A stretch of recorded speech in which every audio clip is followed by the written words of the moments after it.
Thyroid గ్రంథి, thyroid hormones అనేది మన బాడీ యొక్క మెటబాలిజం ఆడవాళ్ళు కానీ, మగవాళ్ళు కానీ బాడీ యొక్క మెటబాలిజంకి చాలా అవసరం.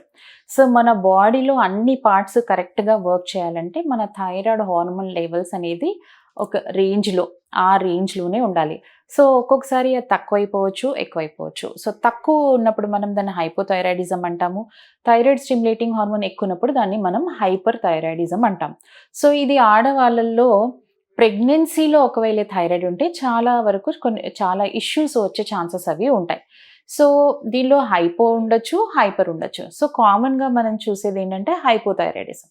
సో, ప్రెగ్నెన్సీలో ఇప్పుడు నార్మల్‌గా నాన్ ప్రెగ్నెంట్ ఫీమేల్స్‌కి, ప్రెగ్నెంట్ ఫీమేల్స్‌కి ఈ థైరాయిడ్ లెవెల్స్ అనేవి ఎంత మోతాదులో ఉండాలి అనేది కొన్ని రకాల స్టడీస్ అనేవి చేయబడింది. సో, ఆ రేంజ్‌లోనే అంటే ఫస్ట్, సెకండ్, థర్డ్ ట్రైమెస్టర్ ప్రెగ్నెన్సీలో ఈ రేంజ్‌లోనే థైరాయిడ్ లెవెల్స్ మెయింటైన్ చేయాలి. సెకండ్ ట్రైమెస్టర్‌లో అయితే ఈ రేంజ్‌లో మెయింటైన్ చేయాలనేవి మనకు గైడ్‌లైన్స్ అనేవి చాలా ఇవ్వబడినాయి. సో, ఈ రేంజ్‌కి దాటి ఏదైనా ఎక్కువగా, దిక్కువగా ఉన్నప్పుడు మదర్‌ని, బేబీని ఎఫెక్ట్ చేసే అవకాశం అనేది ఉంటుంది. సో, హైపోథైరాయిడిజం గురించి మాట్లాడుకున్నప్పుడు ఈ హైపోథైరాయిడిజం అంటే థైరాయిడ్ లెవెల్స్ తక్కువగా ఉన్నప్పుడు, స్టిమ్యులేటింగ్ హార్మోన్ తక్కువున్నప్పుడు అబార్షన్ రిస్క్ ఉండవచ్చు. అనీమియా అంటే రక్తహీనత, హిమోగ్లోబిన్ లెవెల్స్ తక్కువ ఉండవచ్చు.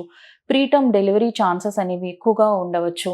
కొన్ని సందర్భాల్లో ఈ థైరాయిడ్ లో ఉండడం వల్ల ప్రీ ఎక్లాంప్సియా అంటాం. అంటే బీపీ, ప్రెగ్నెన్సీలో బీపీ వచ్చే ఛాన్సెస్ కూడా రావచ్చు. సో, బేబీస్‌ని కూడా ఇలాగే ఇది ఎఫెక్ట్ చేయడం అని జరుగుతుంది. సో, అబార్షన్స్ అవ్వచ్చు, ప్రీటర్మ్ డెలివరీ వల్ల ప్రీమెచ్యూరిటీ అయిపోయి ఎన్ఐసీయూలో ఉండే ఛాన్సెస్ అవకాశాలు కూడా ఉండడం చూస్తుంటాం.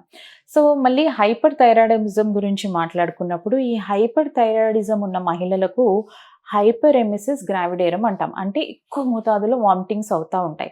సో, ఫస్ట్ ట్రైమెస్టర్‌లో చాలా వరకు ఈ వామిటింగ్ సెన్సేషన్ ఉండడము, ఎక్కువ మోతాదులో వామిటింగ్స్ అవ్వడం అనేది చాలా కామన్‌గా చూస్తుంటాం. కానీ ఈ హైపర్ థైరాయిడిజం ప్రాబ్లమ్ ఉన్న వాళ్ళకు ఎక్కువ మోతాదులో వామిటింగ్స్ అవ్వడము, వాళ్ళు ఏంటంటే ఏది తిన్నా పడకపోవడము, ఎక్కువగా వీక్ అయిపోయి, డీహైడ్రేట్ అయిపోయి కీటో అసిడోసిస్ లెవెల్‌కెళ్ళే ఛాన్సెస్ అవి చూస్తుంటాం. ఇదే కాకుండా ఐయూజీఆర్ అంటే బేబీ యొక్క గ్రోత్‌ని కూడా ఈ థైరాయిడ్ లెవెల్స్ హైపర్ ఉన్నప్పుడు బేబీ యొక్క ఐయూజీఆర్ ప్రాబ్లమ్ అంటాం. So, intra uterine growth retardation వచ్చే ఛాన్సెస్ ఉంటాయి. సో, దీంట్లో కూడా అబార్షన్స్, ప్రీటర్మ్ బర్త్స్ అవ్వడము, థైరోటాక్సికోసిస్ ప్రాబ్లము ఇలాంటి చాలా ప్రాబ్లమ్స్ చూడడం అనేది జరుగుతుంది. కొన్ని సందర్భాల్లో థైరాయిడ్ లెవెల్స్ చాలా హై ఉన్నప్పుడు అంటే నార్మల్‌గా ఉండే రేంజ్ కన్నా అబ్‌నార్మల్ రేంజెస్ ఉన్నప్పుడు బేబీ యొక్క ఐక్యూని కూడా అంటే బేబీ యొక్క డెవలప్‌మెంటల్‌ని కూడా ఎఫెక్ట్ చేసే ఛాన్సెస్ ఈ థైరాయిడ్ హార్మోన్‌కి ఉంటుంది. సో, అందుకని మనం ప్రెగ్నెన్సీ టెస్ట్ పాజిటివ్ రాగానే ఫస్ట్ యాంటీనేటల్ విజిట్‌లోనే యాంటీనేటల్ ప్రొఫైల్ అనేది కొన్ని రకాల ఇన్వెస్టిగేషన్స్ చేయడం అని జరుగుతుంది. దాంట్లో ఈ థైరాయిడ్ లెవెల్ హార్మోన్ అనేది కంపల్సరీగా చెక్ చేసుకుంటాం. సో, ఇమ్మీడియేట్‌గా దాంట్లో ఎక్కువున్నా, తక్కువున్నా ఇమ్మీడియేట్‌గా మనము ట్రీట్మెంట్ దానికి ఇవ్వడం వల్ల చాలా వరకు ఇలాంటి ఎన్ని ప్రాబ్లమ్స్ రాకుండా ప్రివెంట్ చేయడం అనేది జరుగుతా ఉంటుంది. మీరు తీసుకునే అదే మందులు, అదే నాణ్యమైన మందులు, కానీ సగం ధరకే. అవును, మెడ్ ప్లస్ బ్రాండ్స్ పై 50-80% తగ్గింపు.